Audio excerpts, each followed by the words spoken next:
Good evening. Welcome, welcome, welcome. I changed my background around, so I got to get the camera together. Good evening, everyone. Welcome, welcome, welcome. I'm so excited for you to be here. It's going to be a great night, and I've got a lot of really great things to share with you. Come on in, come on in. Okay, that is there. Let me open this. And apologies, I am today was an interesting day. Nothing happened exactly the way that I expected it to, and I ended up sending the email out late, and just so I appreciate the fact that you guys are here. I'm honoring that, and I'm very, very grateful for it. Tonight's conversation is going to be a powerful one, and I want to start again always with spiritual practice. And it is, I think it's Pastor Greg Stamper who says that spiritual practice is not optional. Spiritual practice is not optional. So I want to get into that tonight, and then we'll get into the lesson. I sent the worksheet out. If anybody needs a worksheet, let me know. Just so you know, the email service that I use, which is Kartra, doesn't play nice with Yahoo and AOL. So if you have a Yahoo or an AOL, it's very possible that you did not get the email. It's going to you. It's just not being allowed to be delivered. So there you go. All right, so let's take a moment to just center ourselves. We always use an opening prayer, and we just want to relax into this moment and be open for what Spirit has for us. My intention is God's intention for this moment. My intention is to fulfill the divine intention for this moment. And so I just give thanks and praise that everything works together to glorify God, to glorify the Most High. I surrender this moment to you, Spirit. Utilize me. Let what we do here tonight be a blessing, not just for ourselves, but for those who come later to observe and watch and participate. Thank you, God. I know you hear me when I pray. And so I relax and I allow it to be so. And so it is. And amen. Okay. So the first thing is spiritual practice. So every week I've been sharing with you something about spiritual practice, but today I want to drill down a little differently. I want to give you my secret sauce. I want you to get, like, how do I do this in my life? So the thing that I love about New Thought Christianity versus any other brand, if you will, of Christianity is the practicality. This is about a mental science. It is duplicatable. And the idea is, can you repeat it? Can you get results in your experience? And those of you that show up here on Thursday nights, you are here because you want to go deeper. You want more information. You want greater demonstrations in your experience. And I know that like attracts like, and I know the stuff that I want. So I know that it probably pales in comparison to the stuff that you want in your experience. And so my job is to give you the best of what I have, and then let the Holy Spirit do the rest. So one of the things that has made a massive difference in my experience is my daily practice. And I talk about this often, but I'm really, really, really drilling it down because I want you to have a daily practice. I cannot stress having a daily practice. And part of your daily practice has to be at least one thing of self-love for yourself. And I will tell you why. Since I was 19 years old, I have dealt with headaches. And I mean headaches that will put you on your butt, on your back, make you call out for your mama type headaches. And I picked up for a sermon series in October the book, The Four Agreements. And this sentence jumped out at me. I memorized it, so I ain't got to go get the book. You can measure the impeccability of your word by the level of your self-love. And that just, one, I don't know who put that in the book because I've read that book many times, but somebody got in my book and put it in there. And it landed like a ton of bricks. And it was like, you you're right. Like, you could tell me that you love me, but if you never keep your word to me, how does that work? How does that work?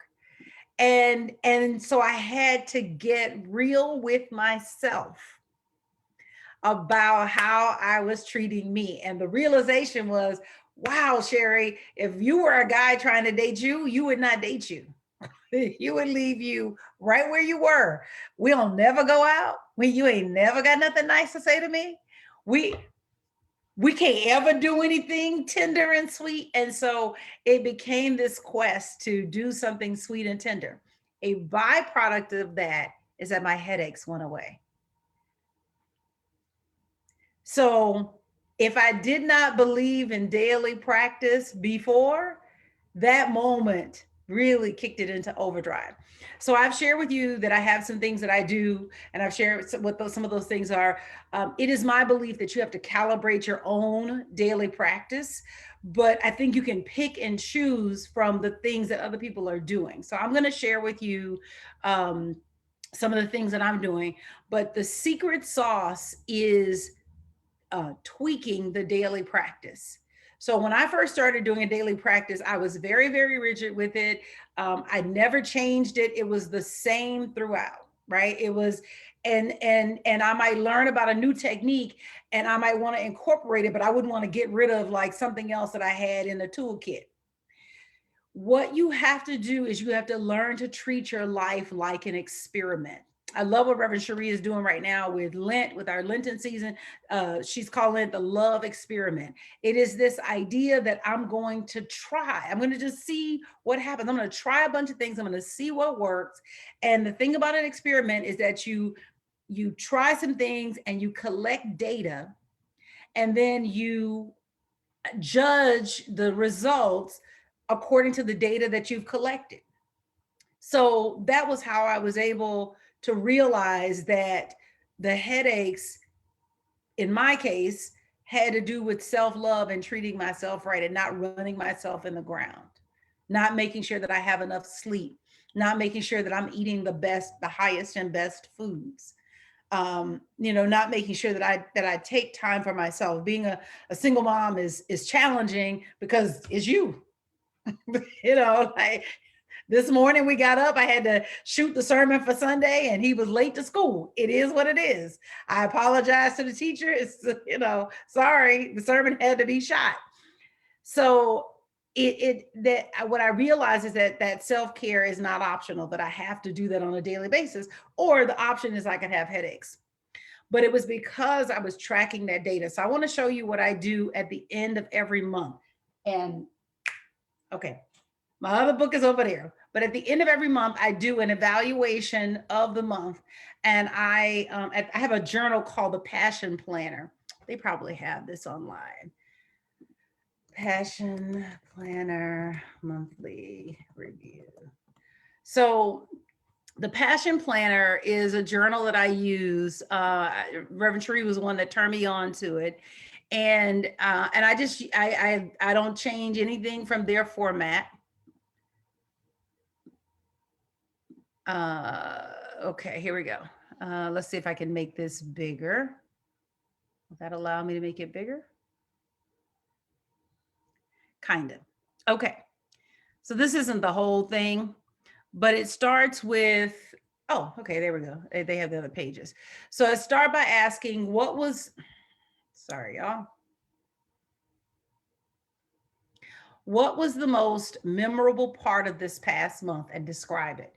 And so I just sit down and I just take time and write answers, to these questions. What were the three biggest lessons you've learned in this past month? And then I write down what those lessons are. Let's see where the next page takes us. Right. So that's basically it. And then of course it's small.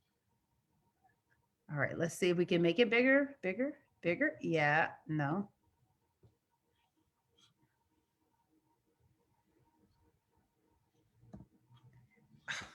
Oh my God, Sherri. Okay.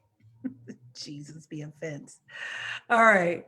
This is not, it's not getting bigger. Okay. Anyway, the point is that what was the most memorable thing? Describe it. What were your three biggest lessons? Were you happy with the way that you spent your time? So you go back through your planner and you look back at like how you spent your days. And then there's a fourth question down here on this first page that says, what did you accomplish? And on this page, you just list everything that you accomplished in that month. Then on the second page, it asks you, how are you different than the month before? So if I'm at the end of February, which I just did February this past weekend, then the question that I would be answering is, how am I different in February compared to January? And so I'm writing down what were those growth points. Then who am I especially grateful for? And then the last question here is, what are three things that you can do differently or that you can improve on? And what are some specific action steps that you can take? So this is the monthly review that I do at the close of every month. And then it's rate the month on a scale of 1 to 10, right? So I've been doing that process for a while. And so I usually do it on the last day of the month or right about the last day of the month. I try not to let the next month start if I can, but that has happened. So that's one thing. But what that gives me an opportunity to do is to actually look back and chronicle what were those lessons. But this is a secret sauce. So I've shared with you guys my tracker that I use.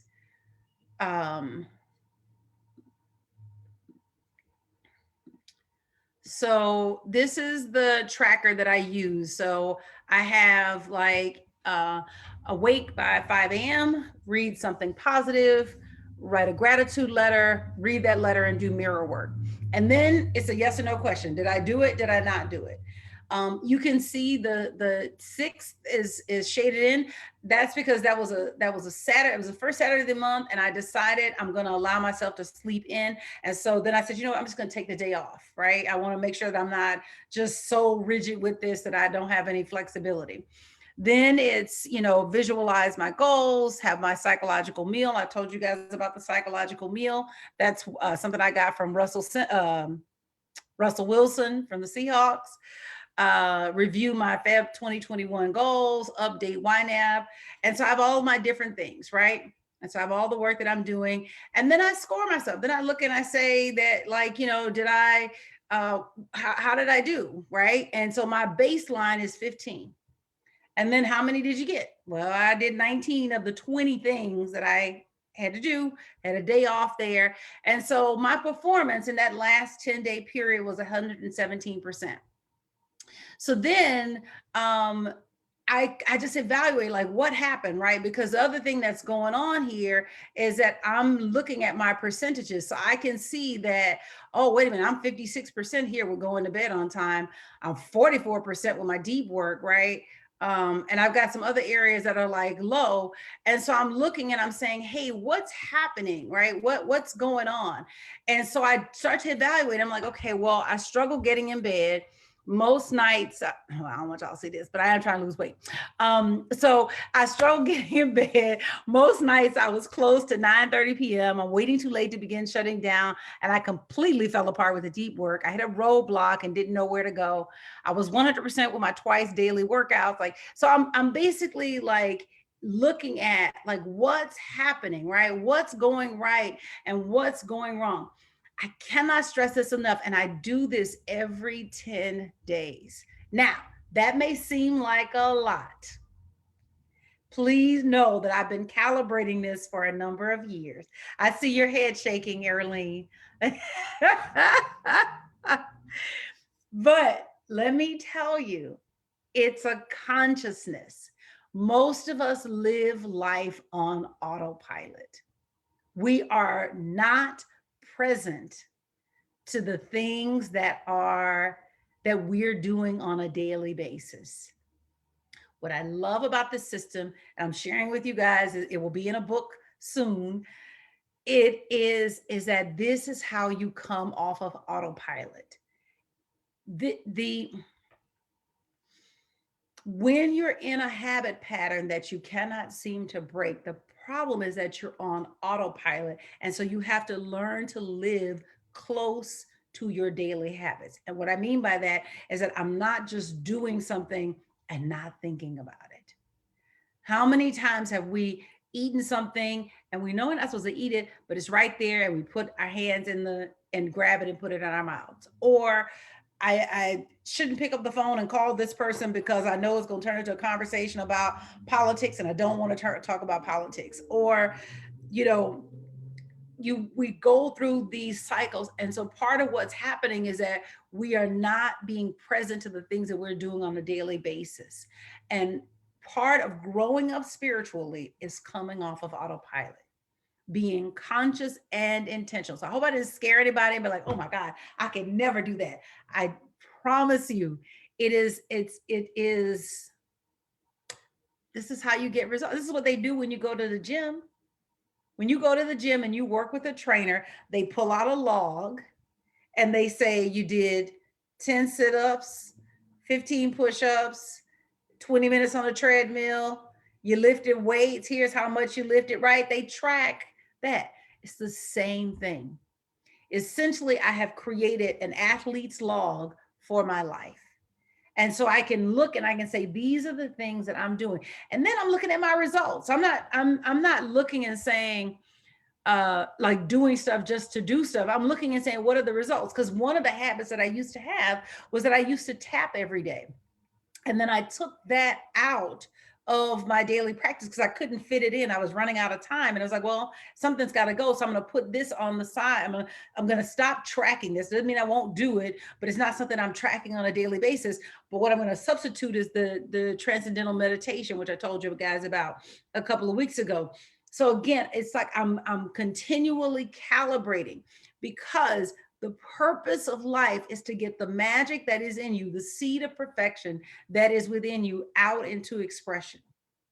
And we have been conditioned to pay attention to the news, to pay attention to the latest nonsense, to read gossip, right? And so consequently, we get all the way to 80, and the seed of perfection that was in us, that was meant to be expressed, has never been turned into anything.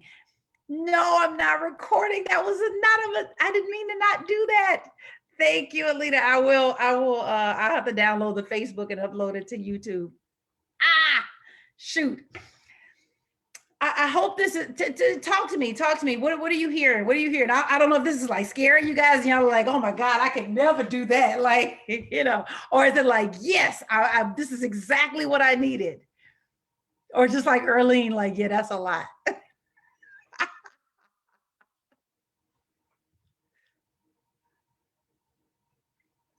Don't everybody speak at once. That is a lot.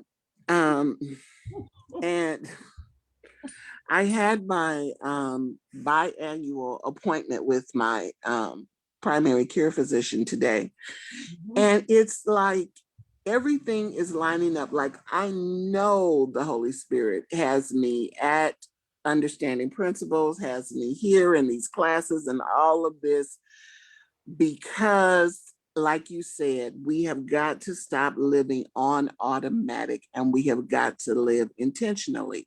And so, my doctor says, even if you start with 50 yards a day, I need twice a day for you to get out of the house, in the front of your house, and do some walking, just walking.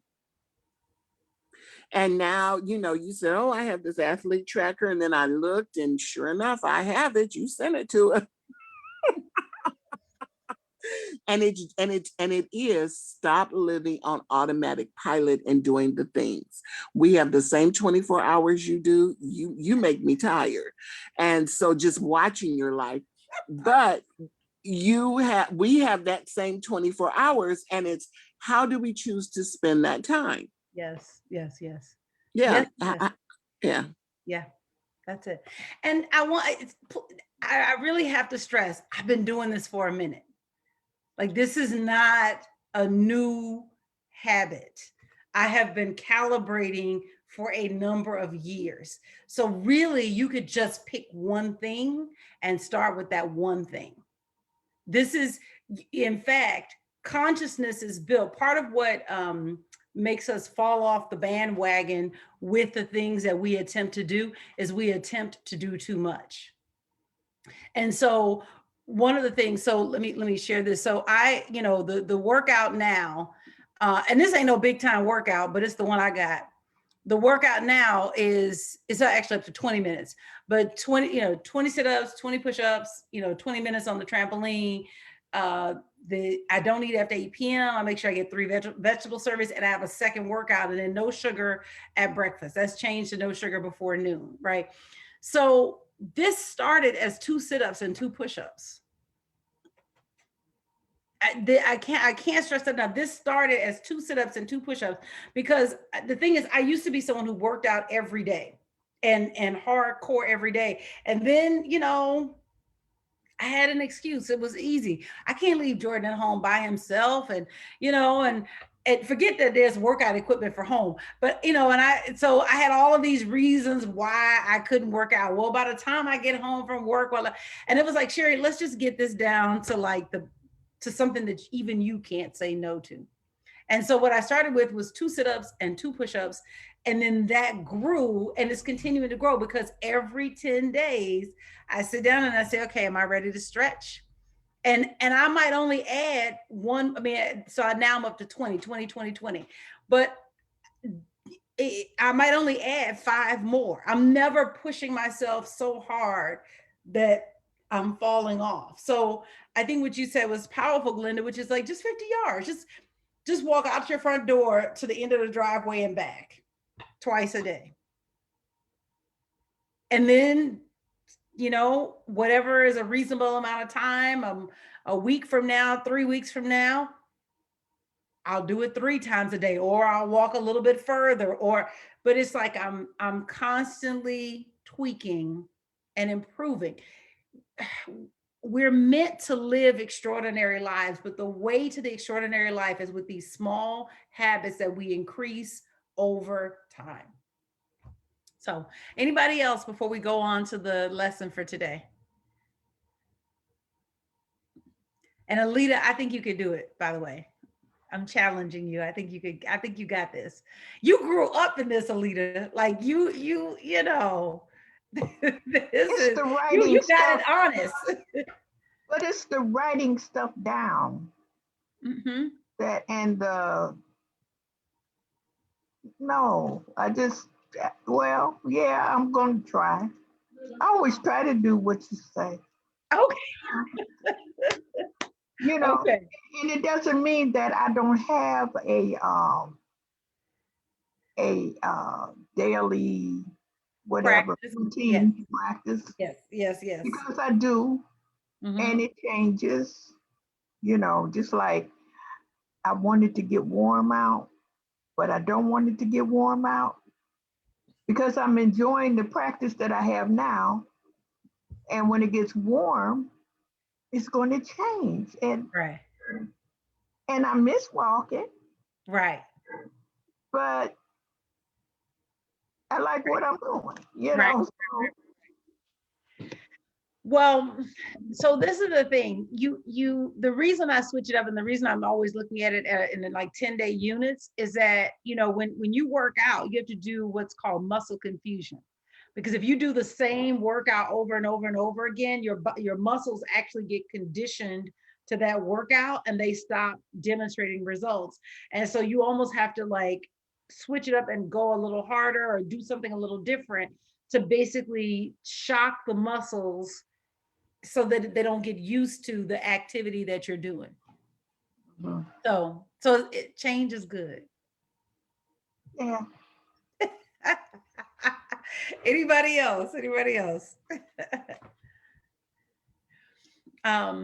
So one of the other things that I do, no, I'm gonna stop right there. I'm gonna stop right there. I don't want to overwhelm anybody, but I just want to say that I literally drill down on these numbers.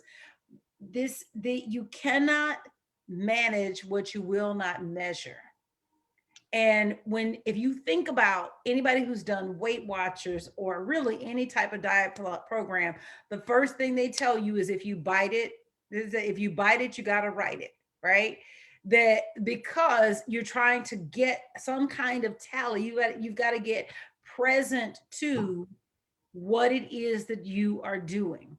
And what happens when you write it down is that it helps you to be honest with yourself. We underestimate the bad thing. Well, I don't say bad, nothing's bad, but we underestimate the unproductive things that we do, and we overestimate the productive things that we do.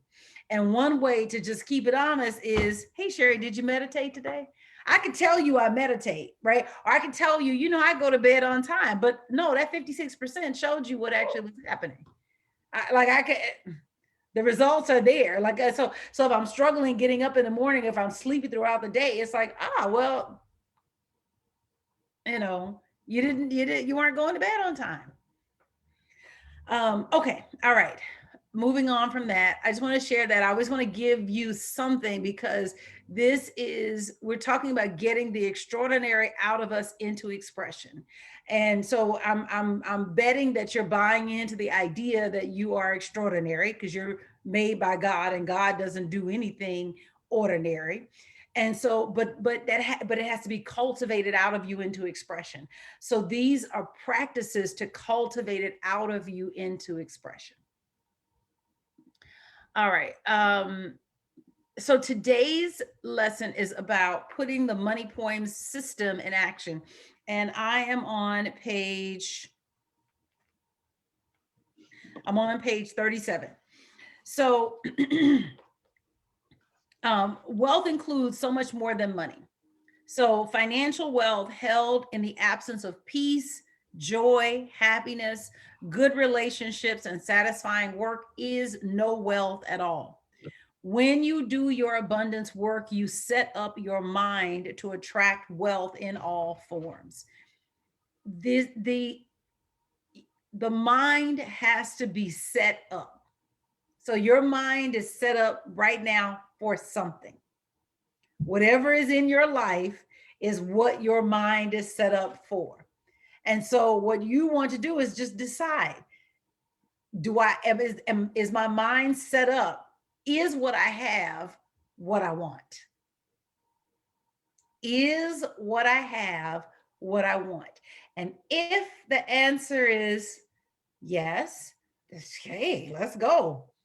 But if the answer is, I would really like something just a little bit better, then I would say, let's begin to look at that.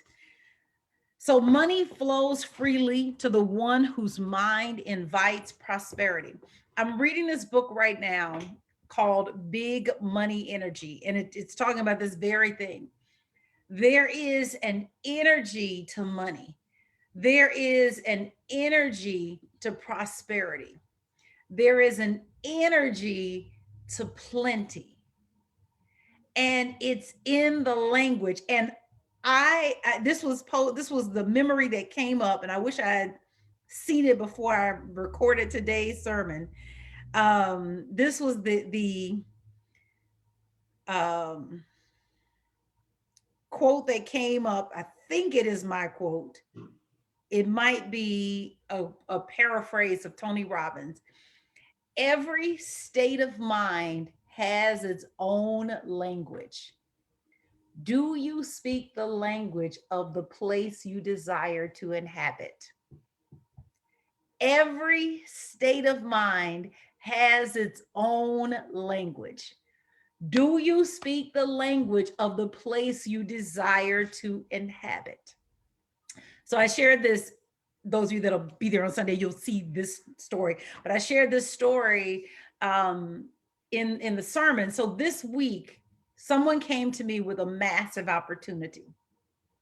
And the massive opportunity was to be a partner in a firm. But there's a dollar figure that you've got to come up with to buy into the partnership. And it's a 6-figure number. And so the person is talking to me about it, and they're very excited. And they're like, so you ready to rock and roll? And yeah, I want to be a partner in a financial firm that brings in hundreds of thousands of dollars a year, if not millions of dollars a year. House and never. That's 6 figures you need to like get through the door. And so I can feel myself shrinking. So I have a friend that actually lives in Barrington Hills over there. And this person deals in big dollars. And so I called this friend up and I said, "Hey friend, here's this opportunity that's on the table." And the friend says, "Oh, let me tell you how to negotiate this." And so this person starts walking through, here's how you put this type of deal together. Here's the questions that you need to ask. Here's how you need to position yourself, right? But as the conversation is happening, I'm feeling so uncomfortable and I can feel myself shrinking and shrinking. Every state of mind has its own language. Do you speak the language to the place where you want to go? There's an energy to having resources, and I mean financial resources. We know that wealth is more than money. I hope I don't have to go down that road. And you guys know that when I speak about wealth, I'm speaking about more than money. But I want to talk about financial demonstration. There is an energy to expressing wealth. There's an energy to expressing financial well-being. There's a way that you carry yourself. There's a way that you put yourself together. Every state of mind has its own language. And so what the money poems are about, they are about giving you the language of plenty. They're about unlocking the places in your mind where you have said that it is okay that you play small. You were created by God. God doesn't do anything small. When God made the bees, he made how many thousand? 23,000 different species, not 23,000 bees, because that alone, I think, is a lot. 23,000 different species of bee, 11,000 different species of moth, 2,000 different species of roses. Not 2,000 roses, but 2,000 different species. Like lavish abundance is the rule of the universe. To live small is to live in opposition to God. I'm not saying don't live minimalist, right? I'm not saying have your life stuffed from end to end, because that's another type of trap that we often live in. What I'm talking about is that lavish abundance where you are doing life at the highest level by whatever definition that is to you. So that could include exterior wealth, but it could also include travel, and you're going everywhere. You're experiencing different cultures of the world and getting to know different people and different foods and different areas of the planet. It could be getting involved in a cause that you believe in so deeply that you're willing to dedicate yourself to that because you want to take a stand for that. You want to stand for healthy treatment of the planet, whatever that is. So I want you to get that this lavish abundance can have many different ways that it looks. Yes, you were going to say, Alita? No. Oh, okay. Okay. Neville Goddard says, it is our inner conversations which make tomorrow's facts. Getting present to the inner conversation. What are you saying to yourself? Now, the beauty of yesterday, even though the way that it happened and I could see myself shrinking, but before this moment, right, before this time in my life, this season in my life, I would shrink and wouldn't even have realized that I shrunk. So I want to kudos for noticing that you were shrinking yourself, right? But and next time I won't shrink. But my point is that it's the inner conversations. What inner conversations are going on that you are not even present to? I've been on this abundance path for a while. So I have been, hang on for 1 second, Glenda. I've been working these principles for a while, and had lots of trial and error with them. So you're getting the benefit of that in this book. That one of the things that I did, we had our Lenten season, and I don't remember the text, but the bracelet we had said, "I am abundant." And I said, you know what, I'm gonna create an exercise. Actually, it's on one of the Bible Hangouts from like 2015. I'm going to create an exercise. I'm going to say this affirmation, I'm abundant, 50 times every hour on the hour from 10 a.m. to 10 p.m. Right? If I'm by myself, I'm going to say it aloud. If I'm with someone else, I'm going to just say it quietly. Right. And then, but this is my thing, just I'm abundant, I'm abundant, I'm abundant. And then I'd set the alarm for the next hour and I would do it. One weekend, it was a board meeting. And I remember like that like I remember like feeling anxious, and I remember that every hour, every time the buzzer would go off, the alarm would go off on my phone, I would have to lift myself back up emotionally. I hadn't even realized in the hour that I'd emotionally fallen, but I had. And then I'd have, the affirmation would pick me back up. I am abundant, I am abundant. And so I was feeling badly about it when at the end of the day, when I was thinking about the day and like how everything worked out with this, habit I'd given myself. But one of the things that I realized was that the only reason that I was present, that I had fallen emotionally, was because of the bracelet, but because I had the practice. I didn't even real, and I was thinking, how many times did that happen? And so when I started examining, like, well, okay, what was that about? Well, what I realized was that there was a check that was getting ready to hit my account, and there was a deposit that was getting ready to hit my account. And I didn't know if they would meet up at the same time. So I didn't know if I was going to have an overdraft fee.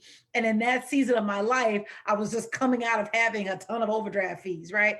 And so I had all of this like low grade anxiety, nothing that I could like put my finger on, but it was just kind of there, like in the background. And I was only present to it because I had this little task that I had given myself. How many times have we had some type of emotional something, and it may not have been financial, maybe it was health, that's like running in the background and it's coloring the experience? Because I had a busy weekend. We had the board meeting. I think I had a track meet for Jordan, and we had all kind of stuff that was going on. So normally it just would have gone unnoticed. But the reason that I was able to see it was because of the habit that I had given myself for that season for Lent. Glenda, go ahead. Hey, baby. I'm sorry, my granddaughter is sitting here with me. How do you know that you're shrinking and that it's not like a warning from spirit? Like when you got that uneasy feeling, I do get, I mean, I when you said it and you said the figure, I know I shrank. I know how my bank account is set up, but how do you know that it's a shrinking and it's not spirit saying, warning, this might not be for you? So, you have to try the spirit by the spirit. And what I mean by that is that I don't walk into anything without praying and asking for clarity, that is this the direction that I'm meant to move in? But in my experience, what I have learned is that when it is not spirit, I'm sick. Like sick, like a churn in my stomach, like nausea, and possibly something else. So, and I'll tell you how I learned that, right? No, I won't tell that because I don't know if that person is watching, but someone asked me to do something. Okay. That would involve the rest of my life. and would you be my baby? And when the person asked me, I literally physically felt ill. Oh, okay. I mean, like, it was like my stomach doubled over and it was like, and it was immediate like that. So this wasn't that. This was Sherri playing small. Got you. Okay. Yeah. Dr. B. Reverend Sherri, you know, let me tell you, my situation is just the opposite. And I get called out on that definitely by my daughter. Yeah. Because if you say it's $100,000, I'll be like, oh, that ain't no big deal. And I don't have no $100,000. I just be like, well, okay, yeah, I'm in. And she's like, you're not being realistic. You know, you just out there on a limb, you know, but you like have no wisdom. And I don't know how not to say, I just believe you can do it. I Right. do. Yeah. So I don't know.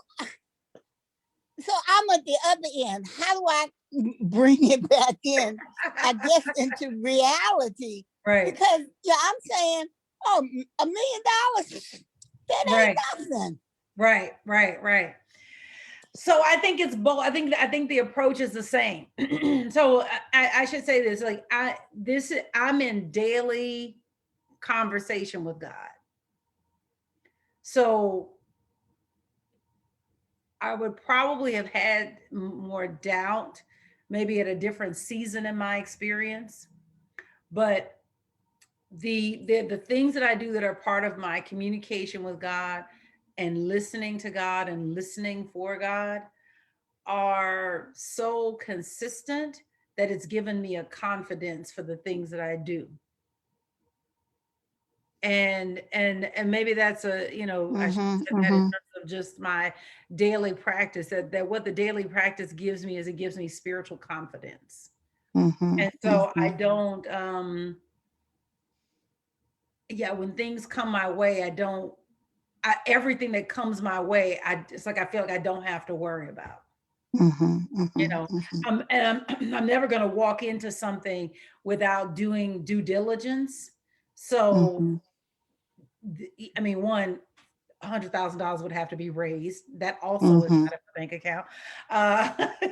So it would have to be raised. So but even if it were, right, even if I were liquid that amount, I would still go through all the due diligence processes because I want to be 100% certain that this is a God deal, because the God deal is win-win for everybody. So it means that I don't have to take some crazy risk that would potentially throw my life and Jordan's life in jeopardy and in turmoil. Okay. Yeah. And so I believe in try the spirit by the spirit. And so it's just to ask God, this seems like a really, really great deal. What should I do? And then I don't do anything until I have clarity. Okay. Yeah. Because the enthusiasm, I wouldn't worry so much. I mean, enthusiasm is not a bad thing, but I was looking for a quote because you said something that oh gosh. It says, I think it's an Oscar Wilde that says on the unreasonable, yes, all progress. It's George Bernard Shaw.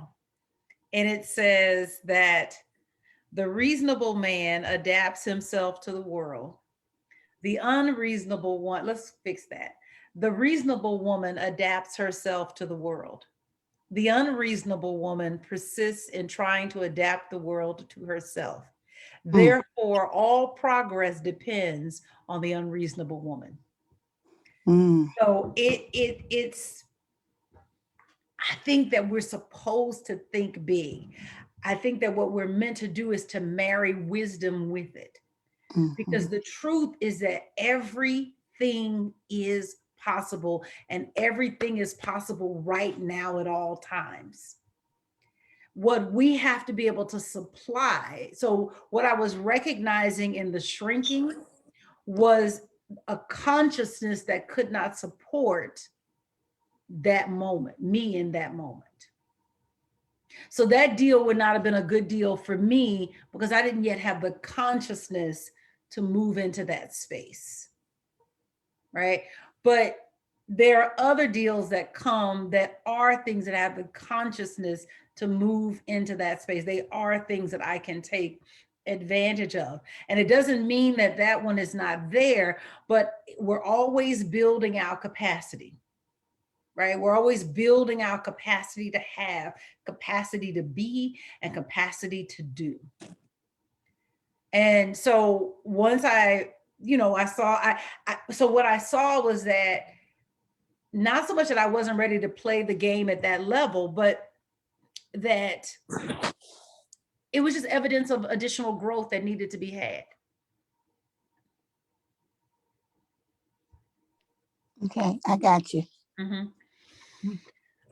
Many people talk money away from themselves through negative self-talk.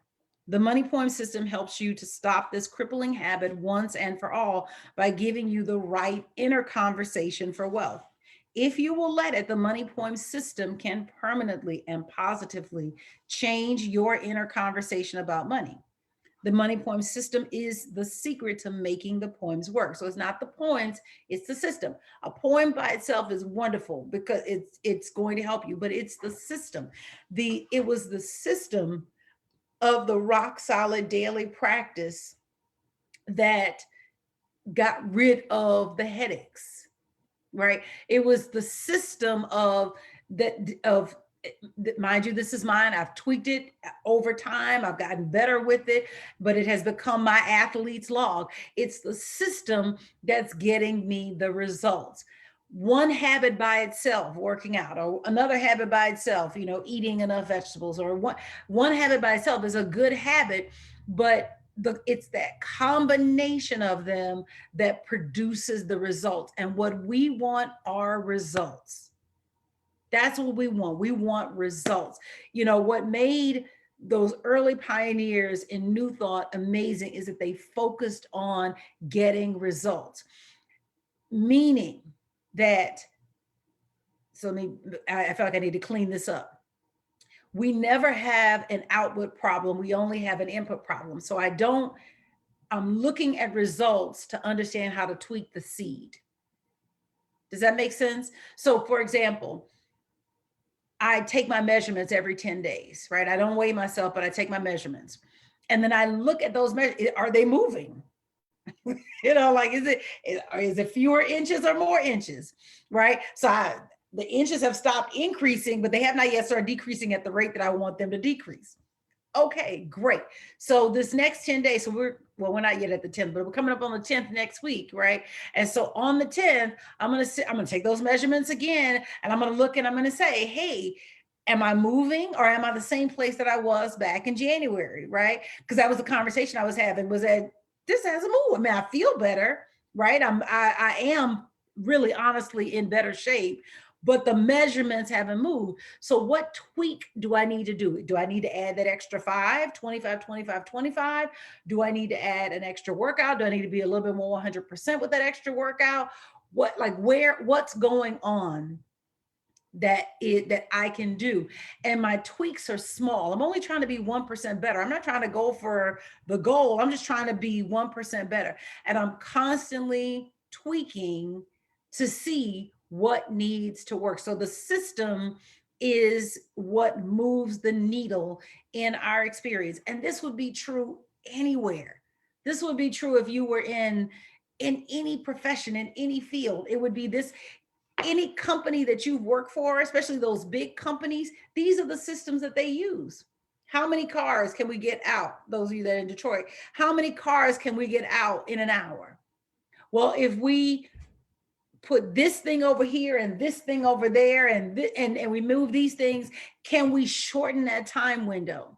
Right? Because if right now we're putting out 10 cars a day, what would happen if we could put out 20 cars a day? And so they're always tweaking to see how they can manage their thing. Amazon has an incredible system. You know, a lot of people complain about the Amazon system, and my niece actually works, you know, in one of the warehouses, and she said that there's a pace that you have to be able to move at to be able to work there, because they got to get your stuff to you, right? We're not thinking about the kid that's on their feet all day running, doing that work, but we know, hey, my book didn't get here on time. So something's got, y'all got to work something out, Amazon, right? To get my stuff here on time. And so they are working their system. And so they have innovated different types of processes to make delivery of the thing you ask for happen inside of 3 or 4 days or less. And so I'm saying that it's the same thing with you, that it's looking at your process. This what I share with you, the tracker, is my process. The money poem system is a secret to making the poems work. By themselves, the money poems can bring temporary relief. It's relieving to say that the abundance is that the universe has is mine. But inside of a system, you move the needle. And what we want is to be change at depth. And so the system is simple. You want to recite the poem of the day with feeling. Feeling is so important. We did this last week when we went through with reality versus existence. And most of the time, so what controls what comes across the border is thinking and feeling. Most of us are thinking right, we're not feeling right. And so I'm saying the right things in the meeting. I'm like, yeah, I can come up with 6 figures, but that is not what I'm feeling in the meeting. So guess what? Those 6 figures cannot come across the border into my experience. Thinking has to match feeling in order to get experience. So that means that I am saying these poems and I'm reciting them with feeling. And then we want to keep this habit 7 weeks. And again, I think of this as really a lifetime, but I think if I said a lifetime, nobody would try it. So, but I really do think of this as like a lifetime of what it is that you're doing. And then just journal for 2 minutes daily on any insights that come up. It doesn't matter how small it is, how big it is, you're just journaling on that. And so I created some pages to share with you, and I sent them, and so I'm encouraging you to use them.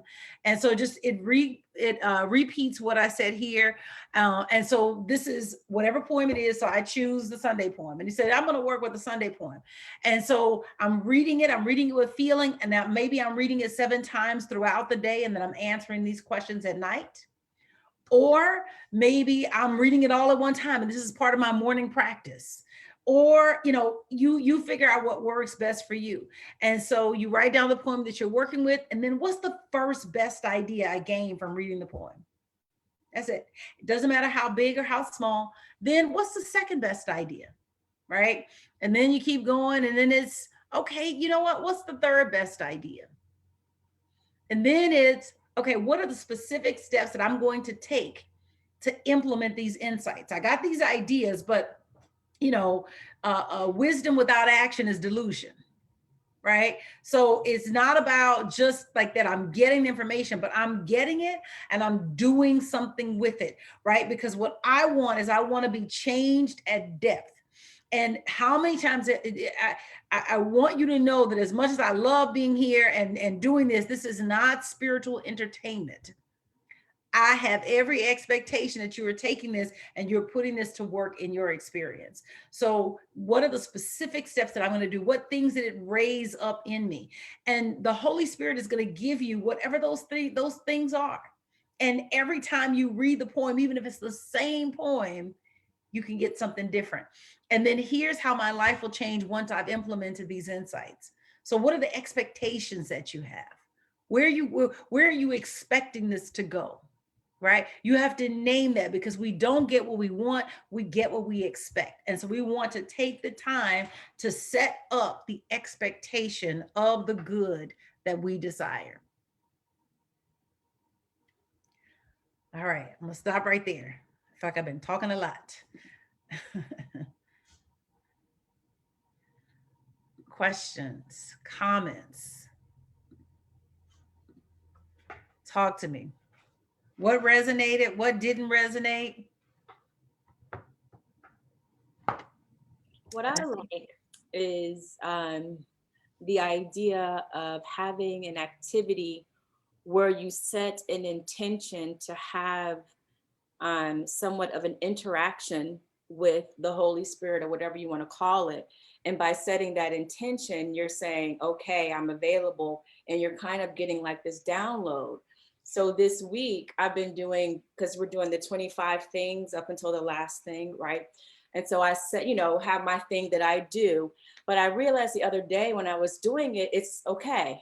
I've set my intention that when I do my thing to put on the list of 25, that my intention is to change my relationship with abundance or with prosperity, and that I'm going to be growing and getting better by doing that. No matter what I do, it's that I set the intention with this actual tangible exercise, and I'm expecting my relationship and everything, my subconscious, everything else to change with it. So I like that with that as well. Cool. Thank you for that. Thank you. Constance says, I am so much more mindful of managing my money substance. I too, at one time, used to get a lot of overdrafts. I haven't had one in quite some time. Mindfulness is being good steward of my blessings. That's it. That's it. I want to be hyper intentional. And you guys remember the card that I gave you at the top of this year that had the 6 jars? Do you guys see that? Yeah. So the 6 jars. So this is adapted from T. Harv Eker's The Secrets of the Millionaire Mind. And so you have a basic operating account, your necessities account, and then you have 10% that goes into your giving account. I say your tithe, but he said giving. Then you have your 10% that goes into your financial freedom account, right? So these are things that get invested into businesses that return passive income. So not necessarily like if you're a lawyer, that's not necessarily a passive income business, because if you stop lawyering, the income stops coming in. So this money that you're putting in your financial freedom account only goes into ventures that are bringing passive income. Then you have 10% that comes off and goes to your education account. So this is not your kids' education fund. This is your education fund.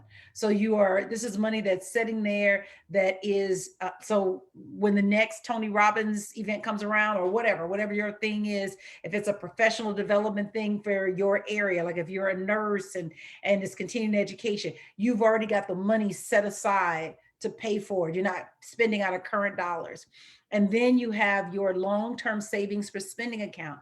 Now, this account is so important because what this account is for paying off debt. So all debt is paid out of that account, and it's for setting aside money. Like I've got to replace the washing machine, or I need to get a new set of tires. The other week I had an unexpected flat, but the money was already sitting in the long-term savings for spending account. Like it's there, available, right? And the last account, which is my favorite one because it was the one that I needed the most work on, was the play account. And that's 10% as well. Now you can play around with those percentages, right? Because I started out with 10, 10, 10, 10. And then I realized I had to go to 5, 5, 5, 5. And then I'll go back up to 10%. But today where I am those are 5%. And so what happened with that play account is that this is where you enjoy your money. And I will tell you that how I had been living up to that place and that point was that, well, you know what? I will enjoy my money when I pay off debt. And the guy who taught me the method said, you will never bring into your life more of what you do not enjoy. And I was like it landed like, when the chest caves in like that, because it's true. It was this, we have this idea that I'm going to pay off debt and then I'm going to enjoy life, or then I'm going to enjoy my money. But that's not how consciousness is built. Consciousness is built little by little, day by day. So you start small, 2 sit-ups, 2 push-ups, and then pretty soon you got 2 workouts per day consistently, right? So it's again, and so it was like, so a portion of what comes in has to be set aside, and it's for enjoyment, and you have to spend it to 0 at the end of every month, or by the end of every month. That was rough. That was rough. That was actually the hardest one. I've gotten over it, but it was really rough going in the beginning. So No, Constance, I didn't see that. She said, I sent you a song where they are singing about their money jars. I didn't see that song. Did you send it just now, Constance? No, I sent it to you some time ago. I sent it to your other emails. Maybe that's why. Maybe, Reverend yeah. Sherri. I didn't Yeah. see it. Oh, send it again. Send it again. Oh, I Okay. will. Okay. Reverend Sherri, Yes. you just gave us a point there. You say you will never bring into your life more than, More of what you do not enjoy. okay. And so if you do not condition yourself to enjoy money, your brain is smart. It won't let you bring any more in. Oh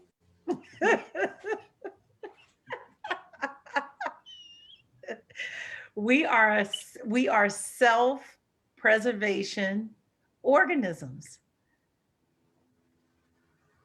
And if we're not enjoying it, if it's not fun, if it's not pleasurable, it ain't coming back. Which is sad because someone, sometimes we get enjoyment out of pain. When people get in relationships and it's like this relationship is no good for you, but it's serving a purpose, it's doing something for me. And so I stay in it even though it ain't doing it. It's, it needs to go the way of a dinosaur. Anything else? Anything else? Any other questions, comments, responses? Is this helpful? I hope it's helpful. It's my intention. It is very, very helpful. It is, again, what I said earlier about now living from intention instead of automatic pilot. And I think that as I reflect back on the previous weeks of this series, the money poems, that's the big takeaway. It's that there has to be action. You have to put, like they say, faith without works is dead. You have to put feet to your faith. Yes. Yes. And some of us, I'm the person, I'm not going to even put this on anybody else, that grew up loving fantasy. And I remember telling my son and my cousin, as we were talking about me moving more and doing things, I said, I've always wanted to be able to wave the magic wand and just have miraculous things happen. And because I grew up loving fantasy and stuff like that, it's like I'm 58 years old. And what I realized about a month ago is that I'm still that little girl trying to find the magic wand instead of just putting feet to my faith and doing the work. Yes. Yes, yes, yes, yes, yes.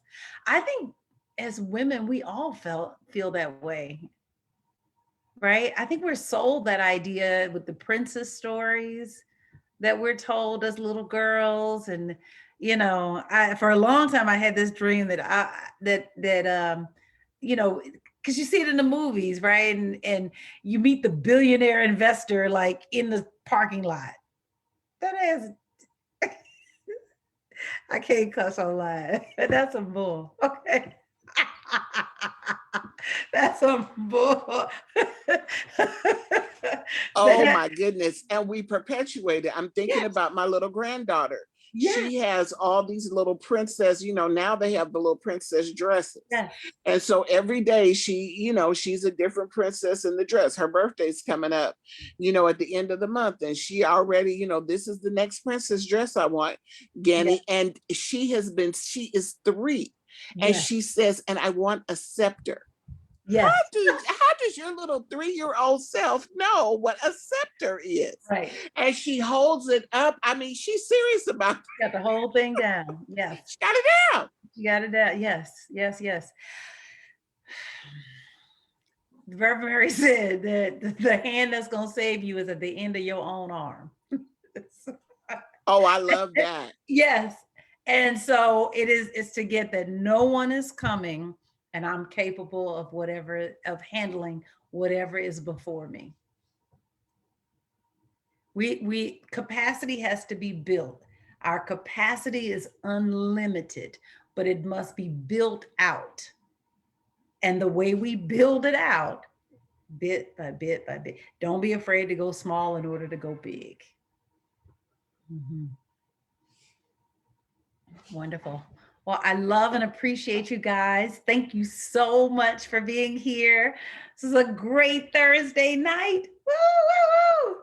All right. Yes, yes, yes, yes, yes. I will see you guys next week where we will begin to talk about auto suggestion. And I will share with you my next spiritual thing, which is my daily commercial. So yes, yes, yes, yes. All right. Thank you guys. Have a beautiful, beautiful week. Bye-bye.